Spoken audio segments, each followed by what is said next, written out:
คือบนนั่งบนโฮมเนี่ยฮะมองโฮมนั่งเนี่ยก็น่ายอมสิเดี๋ยวก็ขออนุญาตเด้อพี่หัวยังกระติดเบิดหม่อมแหม่มเบิด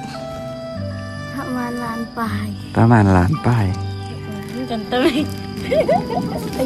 ผู้สาวคือกันเชียวบ่ให้เปิ้นมาหนีแน่ดีใจ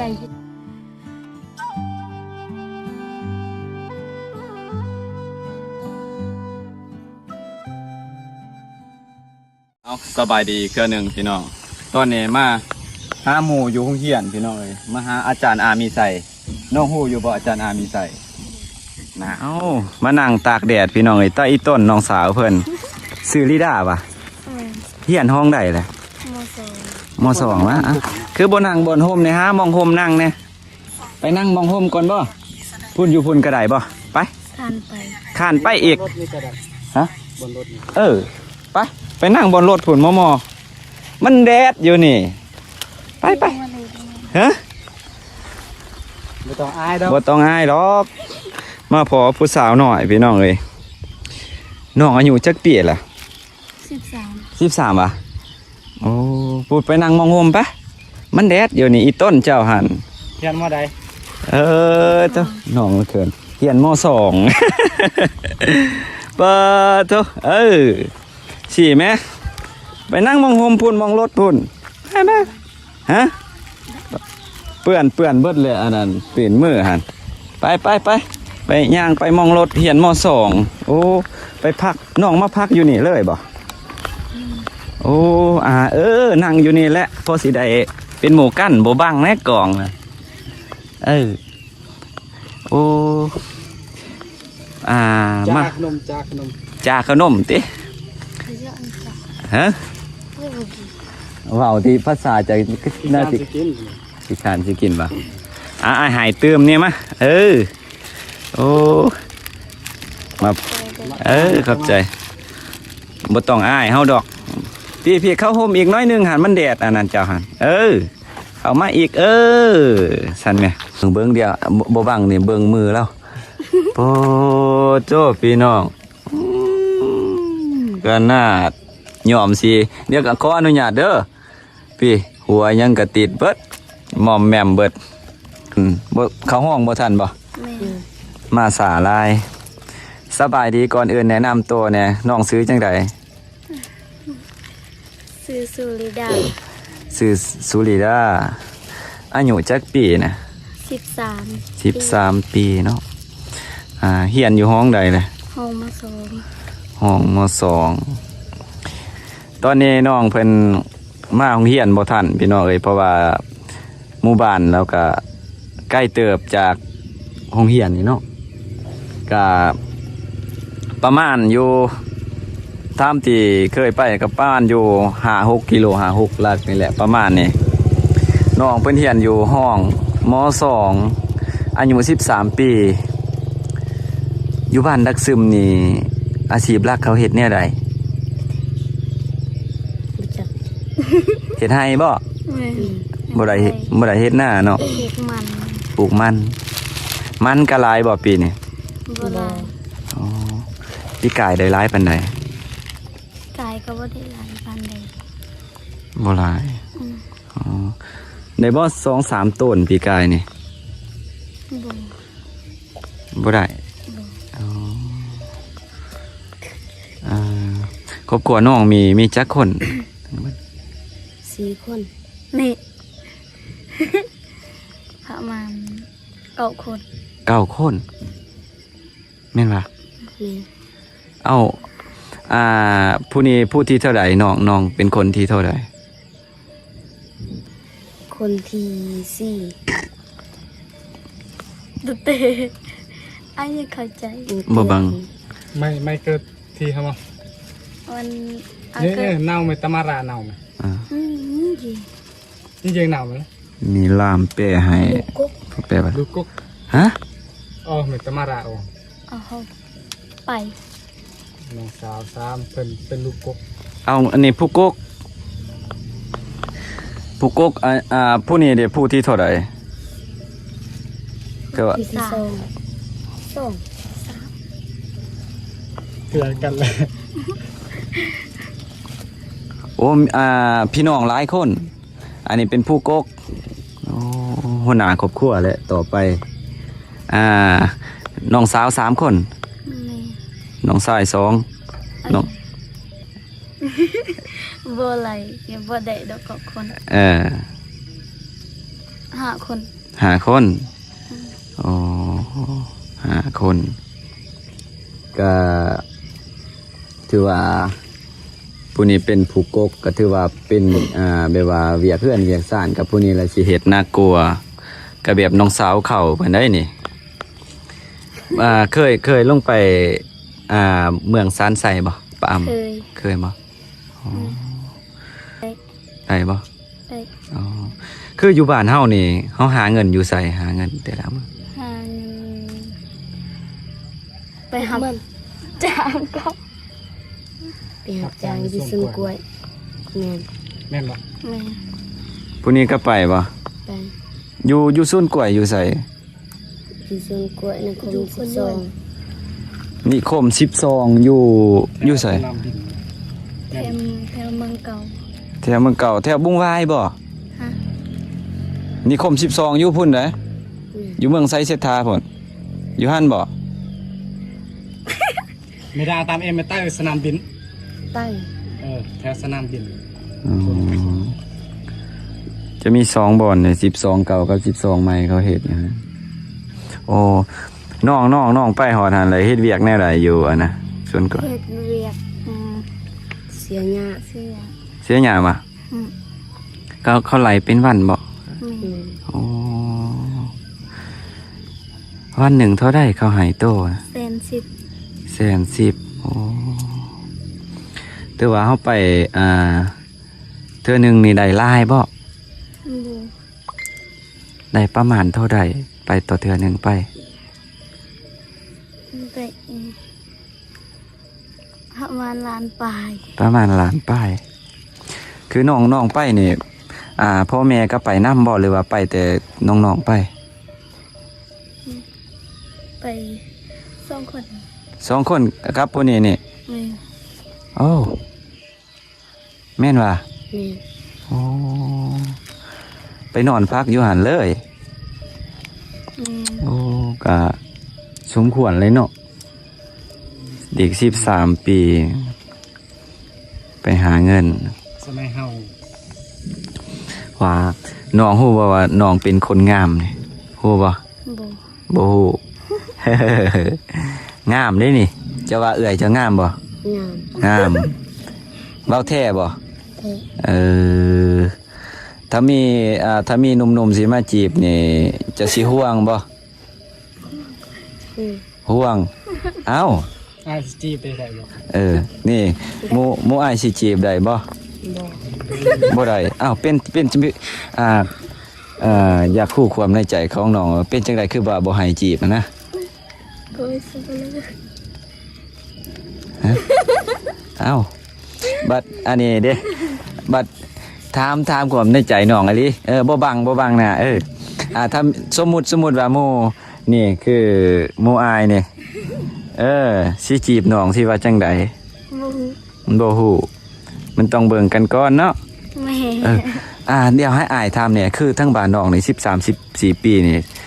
มีแฟนใดแล้วบ่ มีได้ ได้บ่ บางคน ผู้บางคนบ่โอ้สำน้องนี่มีคนมาจีบเลยบ่ มี มีแล้ว โอ้บ่ติดเป็นหยังบ่ติดผู้นี้บ่ให้บ่อนุญาตให้อีกบ่ แม่ โอ้อันนี้หัวหน้าเพิ่นบ่ให้อนุญาตให้ น้องห่วง คือเป็นจังซั่นฮะเอา ไปว่าให้เคย บ่อยากได้อ้ายเคยบ่ จ้ะ เป็นสัง ก็อายุเหมือนกันตะไหม อายุบ่ทันเต็ม เอ้ยอายุบ่ทันได้เอ้าเจ้าสิให้เอื้อยเจ้าอายุเท่าไรจังสิอนุญาตให้ผู้บ่าวมาจีบบัดนี้ 17 ปี เฮ้อ 17 ปี 17โอ้ยยังอีก4 ปีโอ้ยบัดเจ้าเด้เจ้าสิบ่อยากได้ผู้สาวบ่อายุส่ำนี้ บ่ แม่นบ่ แม่น โอ้บ่แม่นตัวอ้ายจักอันนี้พอเจ้าพี่น้องเอ้ยอายุซ้ำนี่เพิ่นบ่ยังบ่ทันอนุญาตให้เอื้อยมีผู้บ่าวเล่าว่าบัดนี้เอื้อยมาโรงเรียนนี่มีผู้บ่าวมาจีบทางโรงเรียนนี่จะเฮ็ดจังไดบัดนี้ฮะ บ่ให้บ่ให้ อืม บ่ว่าติสิหายเพิ่นบัดยาเด้ออย่าจีบเอื้อยเขาเด้อสิบ่ แม่น โอ้ขนาดเนาะโอ้คือว่าเลยเนาะมีเอื่อยงามก็ต้องห่วงไว้แน่เนาะโอ้ยบ่จักได้อายเคยเพิ่นว่าหมู่อายสิจีบยังบ่ได้โอ้ยเนาะคือทั้งบ้านน้องนี่สัญญาณมีอยู่บ่ทั้งอยู่บ้านนักซึมนะ มี มีเนาะโอ้มือหน้าคันอ้ายขึ้นไปให้นี่อ้ายขึ้นไปให้นี่ซีเมนไปน้ำตลอดได้เนาะแอบอ้ายหูดเขาให้เลยบ่ได้บ่ ได้ ได้อืมห่วงคักนี่บ่ให้เอื้อยไปผู้เดียวได้นี่ไปไสก็ต้องไปน้ำได้นี่แม่นบ่ แม่น โอ้ห่วงคักโพดเจ้าก็ได้ เอ้าบัดมาโรงเรียนจังสินอนกับไผบัดนี้ นอนกับเสียง กับเสี่ยวเพิ่นอีกโอ้เสี่ยวยิ่งเสี่ยวใส่ เสียสาย เจ้าดีบ่นอนกับผู้หญิงบ่ บ่แม่น ผู้หญิงกับผู้ชายต่างกัน ต่างกันบ่โอ้อายว่ามันบ่ต่างเด้มันบ่ซอดกันดอก อันนั้นให้อายถามตัวเนี่ยตอนไปเฮ็ดเวียกอยู่สวนกล้วยนี่มีผู้บ่าวมาจีบอยู่บ่ บ่ เอ้าเป็นแนวใด บ่มักสิ เอื้อยบ่มักบ่หรือว่าโตบ่มัก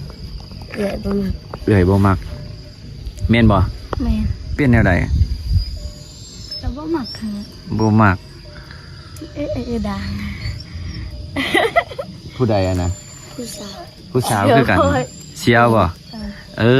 ให้เปิ้นมานี่แน่เอาหมู่รุ่นเดียวกันบ่ แม่น อยู่บ้านเดียวกันบ่ แม่น โอ้นี่ไหนมาพอผู้สาวหน่อยทางนี้เอ้าเจ้าบ่ถามแน่บ่เจ้าถามภาษาเจ้าแม่บ่จักสิถาม เพิ่นสิจีบก็บ่จักสิจีบได้นี่ ญาติน้องเพิ่นน้องเพิ่นโหด บ่จักสิจีบเลย เด้สามมา กินข้าวไปบ้านน้องไปว่าจังไดกินข้าวนะ จงปลาย หึ จง จง ปลา ปาย ย จ้องปลายน้องผู้นี้เว้าเบิ่ง จงปลาย จ้องปลายว่าซั่นเอ้าบัดกินน้ำเด้ จกดา หยอกดาก คือกันกับสาว แม่นบ่ คือกัน โอ้หยอกดาก ด่าไงตานั่นเอง ดากบัดโอ้ดากเนี่ยบ่แม่นมันเป็นภาษาของชนเผ่าเนาะเห็นในคลิปน่ะมีสื่อหลายแบบว่าชื่อบ้านน่ะมีบ้านดาก เดี๋ยวใครอยู่ตามห้วยเด้ก็เลยซื้อดาก ตลอดเนาะ น้ โอ้ ำไว้น้ำ อันนั้นคือว่ากายเลยเป็นแนวใดเนาะเอา เป็นเปรี้ยวคนอาย เป็นได้ป่ะ อายฟ้า เอาผัดว่าจังสันอีก จ้าขนม เอ้าพูด อย่าเห็ดชี้หน้าแน่นั่นตีเนาะเอ้ย มาพี่ก่อนจากขนมมาโอ้ยพี่น้องเอ้ยมาพอผู้สาวทางบ้านอันนี้อยู่โรงเรียนบ้านเจริญไส้นี่เป็นจะได้หายเจ้าบ่ บ่ เอ้า บ่ดี บุกอายกล้องบ่เอาบัตรมาเฮียนนี่บ่อายครูอาจารย์นี่บ่ บ่แม่นผู้สาวเจ้าบ่ บ่ เห็นมานั่งข้างๆค่ะ บ่บ่แม่นบ่แม่น บ่มักบ่บ่มักแม่บ่มักอยู่บ่เว้าค่อยๆเฮาได้ยินก็ได้สองคนโตบ่มักบ่ฮะเว้าค่อย ด่าไงเนี่ยตาน่ะ ๆมักอยู่บ่มักบ่มักเป็นไงอายุบ่ถึงบ่มานี่ก่อนเอิ้นเพิ่นมากินขนมมา เวท ตานด่างนี่บางคนสมอง จากขนมจากขนม ด่างไง จากขนม ผู้นี้เราอายกอง ผู้นี้นี่เริ่มชินแล้วครั้งแรกก็สิประมาณนี้เคินๆอายๆแต่ว่าดนๆไปก็คือสิชินเลยกองผู้นี้นี่ปกติเนาะเฮาเนาะคือคนเคยพอกันอยู่ ด่าง ดังอันนี้จากขนม กินข้าว ได้ จากขนมคือกันเนาะจากขนมกินข้าวจ่องไปกินน้ำยอกดากยอกดากยอกดากบัดไปโรงเรียนเด้ ดังห้องเฮียน ฮะ ดังห้องเฮียน ด่างเฮียน ฮะ ดังเฮียน ดังเฮียน เ แม่นบ่ดังเฮียนโอ้อักเดตตาแพงเด้อคนนี้เห็นปุ๊บแล้วอายถึกใจปั๊บเด้นี่อายที่แรกอายว่าสิจีบเอื้อยตัวใดอนุญาตอยู่บ่อายสิจีบ บอก บ่อนุญาต นี่ โอ้เถอะคือโหดแท้ป้ายานเป็นตายานเพิ่นเนาะโอ้เอาถามน้องนี่สมมุตินี่สมมุติเด้อถ้าอ้ายสิจีบนี่ตัวสิว่าจังใดนี่บ่ฮู้โอ้บ่ฮู้เพิ่นว่าเอิ้นหมู่มาแน่เอิ้นหมู่ปุ๊เอิ้นเรามาแน่ ว่าให้ตานนะ แปลงทรงผมอยู่เพิ่นมาบ่กล้าไป โอ้ยก็เอิ้นมานี่ก่อนมานี่ก่อนเต้ ด่างไง ดังเมื่อไกลหน้าบ่เมื่อไกลหน้า ด่างไงบ่เคยหนาวเลย เออ เพิ่นมาบ่กล้า เอ้าขี้หยานอีสั่งดิเอ้าเมื่อยเลยคือบ่จ่าขนมเอ้าไอ้ให้ตัวเติมกินมาเนี่ยจังใดก็แบบว่าเขาได้ขนมได้เชอเฮ็ดแนวใด รู้สึกดีใจจังเลย ดีใจป่ะ ขอบใจ ขอบใจแม่นบ่ แม่ เอาไม้เบิ่งเอาแบบว่าให้ทาไหว้จังซี่เบิด2มื้อก็แบบขอบใจสิ ขอบใจ เอาบ่หันไปทางอื่นแหน่ขอบใจเด้อ ก็แนวนี้แต่ว่าแม่นบ่เท่า นี่ แนะนำผู้สาวฮะโตให้อายแหน่เด้อให้อายถ่ายคลิปผู้สาวโตนำแหน่ยินบ่อยู่บ้านมีผู้สาวแล้วบ่มีเลยโอ้พี่ปัดนั่นว่าบ่ให้หมู่จีบเอื้อยเพิ่นน่ะมีผู้สาวแล้วให้อายถามเนี่ยบ้านน้องสาวอายถามนี่คือแบบว่าประเพณีทั้งบ้านน้องคือถ้าว่าเอาลูกเอาผัวนี่น้องไปทางฝ่ายชายไปอยู่น้ำฝ่ายหญิงบ่หรือว่าทางฝ่ายหญิงไปอยู่น้ำฝ่ายชายอยู่ทางภายใต้ มันเป็นทุกคนบ่หรือว่าเป็นอะไร ทุกคนคือหลังจากน้องแต่งงานปุ๊บแม่น้องไปอยู่น้ำผายทรายเลยโอ้แม่นแท้วะอ๋อบัดผายทรายนี่ก็บ่ได้ไปอยู่น้ำผายยิ่งเนาะ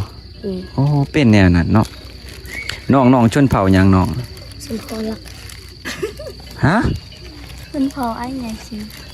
ชนเผ่าหยัง สมพรลัก ชนเผ่าอารักษ์โอ้โดยเอาเป็นจังไดเพิ่นเว้าจังได ไปเข้าห้องเรียน เข้าห้องเรียนไปขอบใจเด้อ ขอบใจเด้อ เดี๋ยวอายสิทักหาเด้อ เพิ่นน้องๆไปเข้าห้องเรียนเลยเฮาก็สิได้เข้าห้องเรียนคือกันเด้เอ้าน้องๆเพิ่นสิเข้าห้องเรียนเดี๋ยวเฮาก็สิย่างเพิ่นสิย่างเข้าไปเดี๋ยวเฮาก็สิไปหาอาจารย์ผู้นี้พัดบ่กล้าเข้ากล้องบ่จ่าขนมแน่บ่โอ้ยจังน้อยขอกลับไปหอดโรงเรียนจะคือเก่าน่ะบ่กล้าปูนโปเอาเพิ่นอาสาแบกเองปอโตปูนโอ้คือแห้งแท้โอ้บ่โตเอาพี่น้องเอ้ยมาเว้าลิ้นเว้าในน้ำน้องเพิ่นคือว่าคนทางบ้านนี่เขาเจ้าที่อยู่ทางชนบทนี่ไปหำไปเฮียนกับค่อนข้างไกลเนาะจาก หมู่บ้านเพิ่นมาโรงเรียนนี่โอ้ถือว่าบ่ธรรมดาพี่น้องเอ้ยเดี๋ยวเฮาสิเข้าไปในโรงเรียนก่อนไปหาอาจารย์มีไส้เพิ่นเทื่อหนึงพี่น้องเนาะโดยไปคุณไปบัดนี้โตพร้อมแล้วบ่ พร้อม ไป